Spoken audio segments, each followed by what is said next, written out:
Over 413,000 Kit Kats were stolen off a trailer in Italy. The driver's gone. Some could say he's taking a break. And the internet is losing its mind. But while everyone's looking for the chocolate, I'm looking at the marketing playbook, because what happens next is going to be the greatest brand hijacking in recent history. If you're new here, I'm Kevin Graham. I've spent the past 10 years working for C4 Energy, Manscaped, as a social media director, content producer. I've run content strategy across 10 different brands. I've done over 650 million organic views. Over 18 million of those are street interviews in the last 6 months. And today I'm breaking down why Kit Kat's stolen product is actually a masterclass in virality. I'll also be breaking down how this is the biggest win for Nestle in 2026, and then also how other brands are going to play into this. But real quick, look at this. Only 12% of you watching right now are actually subscribed. If you want to understand how the biggest brands of the world actually work, hit that subscribe button. Now let's get into the heist. The truck left for Poland carrying 12 tons of cargo. Their whole marketing campaign has been around take a break, and it looks like the driver took a break. When these things happen at brands, the initial reaction internally is freaking out.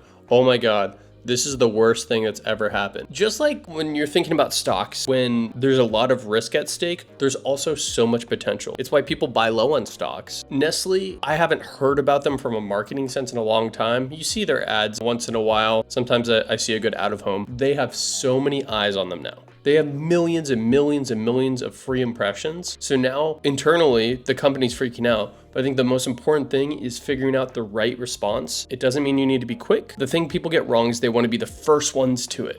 But especially when there's also speculation online that people think that they're doing this all for a brand stunt, which is a whole nother conversation, because brand stunts are either really effective or can cause a lot of problems. Now, some people actually feel like this is all just for purely marketing's sake, right around April Fools. If you look at the timeline, you have March 26th when they first gets announced. March 28th, they make their announcement post. The timelines are a little close. It's a little iffy on if this is real. With the internet, you only need to give it about 70 to 80% and let the internet do the rest. This is a lesson for anything with content. If you create the 100%, there's nothing for the audience to enjoy. You want to create something 80% of the way there. So that other 20% is people commenting, it's people giving their input, it's finishing the sentence. That's what people want to do. They want to feel a part of things. So when you're creating whatever it is in your marketing, always think, how can I handhold them 80% of the way, but that other 20%,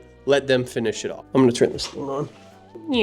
We're back. So whether it's Kit Kat or any brand that you're working on, whenever you're making your content, always think about that 80-20 rule. Make your content 80% of the way complete, and then leave 20% for someone's imagination to finish it off. It doesn't mean don't finish the video or content or concept or whatever it is. Give them a little bit of breathing room. Trust that that consumer on the other side of the phone has what it takes in their little cranium to get there. I always love when there's comments like know-it-alls. When you're about to launch a product, you want people to finish off whatever your thought is. You want them to know that you're speaking to them. Overall, my take on this whole Kit Kat fiasco, whatever you want to call it, is that they actually did a really good job of acknowledging and not doing too much. In a world of so much content and so much desire to go viral, they played it perfectly and let it organically spread. And when you see the other brands jumping in, trying to take digs at them, it only helps them more. On that subject of other brands playing into it, I think it's fine, it's fun when done correctly. Because we're right around April Fools, you can play into it a little bit. Do a Kit Kat flavored product and act like you were using their Kit Kats as one of the ingredients. Other than that, I feel like it's short-sighted to play the chasing the trends game. It's very like 2024. People have figured out how to hit the viral bumps in their marketing. My goal in social and content is always to figure out how to have a line like that. You have to be able to fill the gaps in between viral content, trendy content, with content that actually resonates with your audience, is impactful on the social algorithms, and at the same time, it actually has to help your brand. Is the person watching it leaving this understanding your brand more? Are they taking away that your brand's funny and that when they see you in stores, they might grab it? Are you educating them? There's so many ways to make content that actually gets people interested. Unfortunately, a lot of people right now are just about the quick little clicks. It goes back to, who do you want to be? I just wish more people would understand that. What I would do is I would build out a social show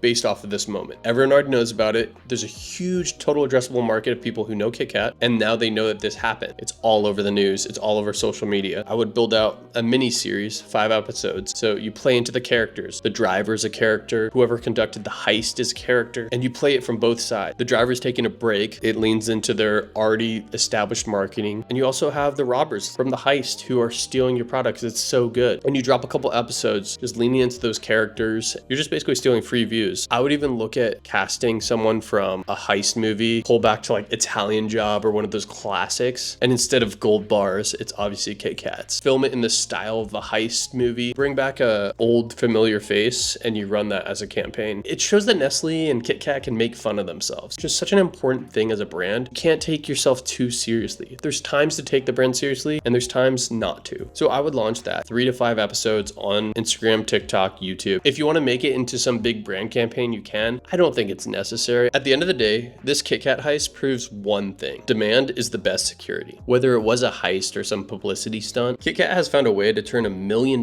in lost product into $1 million plus in social currency. What do you think? Do you think that Nestle and KitKat are sweating this right now? Obviously, it sucks to lose a lot of product, but they've got to be loving that. There's so much earned media right now. Drop your takes in the comments. And if you want more deep dives in the business of social and marketing, hit subscribe. I'll see you in the next one.